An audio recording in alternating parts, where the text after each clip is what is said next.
The Last of Us coming to the mainstream was not a common occurrence, and as someone who's loved the game, I was, a little scared that it might be strayed away from its original source, even though its creator, Neil Druckmann, had a part in it. Something that is a very big green flag in this kind of thing, like George R.R. Martin having a say in something like House of the Dragon. The trailers also helped alleviate any negative thoughts since the scenery, characters, and even some shots of the story going on all seemed very, very close to the original. So we have the scenery checked. We have the cast checked. We have the story seemingly checked. Now all that matters is execution.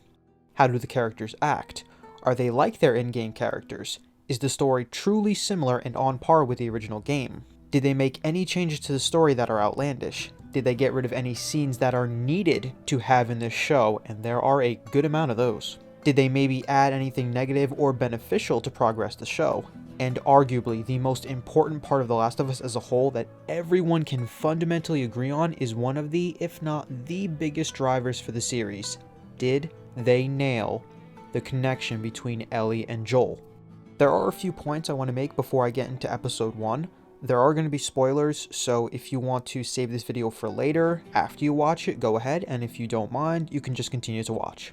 Some positives I noticed are that Pedro Pascal and Bella Ramsey, Joel and Ellie's actors respectively, and fun fact, both of them were in Game of Thrones, both seemed to really take the roles seriously in an interview they did and expressed how much they wanted to do it and were extremely happy with how it went. So having a cast that truly cared about what they're doing and wanting to nail it goes a long way. The one thing I didn't like too much was that neither of them knew about the game, which is totally fine if you don't know, that's one thing. But they could act whatever way the directors wanted and not know if anything was the true way that the game went, so that can be a negative, but having Neil Druckmann and having a supporting crew seems to have turned this into the right path, so that's a big relief. The pilot episode came out yesterday, and the first episode can set the tone for the series, not always, but it plays a pretty big role. And I have to say, I think they did outstanding on keeping to the core game, and I hope they continue to do this.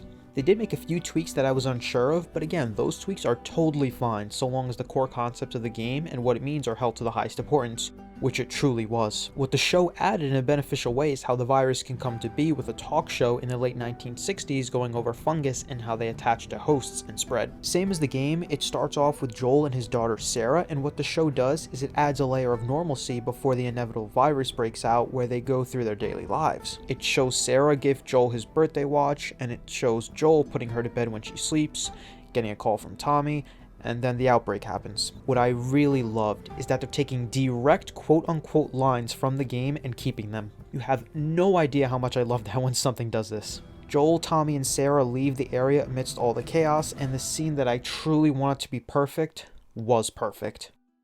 Joel and Sarah's scene. It was done so well, with the right background, the right tension, the right voice lines, the perfect acting. Just like in the games, I teared up to this. Despite them not being infected, they both get shot. Tommy saves Joel, but Sarah succumbs to her wounds. Fast forward 20 years, and we get a look at the new world as well as Joel and who he's become in this apocalypse. Fedra, or the Federal Disaster Response Agency, has taken over and now controls those who come in and out of quarantine zones. They control the activity in the zones and kill anyone who breaks laws or enters or leaves without permissions. What I think The Last of Us did better than most games and series is that it showed some form of normalcy, if you can call it that, with people still going out and about and doing jobs despite it being much more regimented and strict under a form of dictatorship kind of. Another thing they added, which was its own spin, was making Joel and Tess an item, which was hinted in the games a little bit and they kind of made it real here, which worked out. It talks about them needing to get cargo and Joel still on his quest to find his brother Tommy, who's joined the Fireflies. Think of them as the rebels compared to Fedra, who are the dictators that we spoke on earlier. It goes into a little about the Fireflies, and we get into much more detail about it from Marlene's point of view, the leader of the Fireflies in the area. See, the perfect segue from Fireflies and Marlene is to Veronica, or rather, Ellie. See, Marlene's main goal is to get Ellie to the other Firefly location for reasons I know since I played the games. One Easter egg that I really thought was great is when Marlene references Riley to Ellie. See, Ellie thinks that the Fireflies are kind of terrorists because they're blowing everything up, which is reasonable. She's a young kid and sees a bunch of things blowing up. And then Marlene says to her, "Did you think Riley was a terrorist?" And Ellie shuts down right away.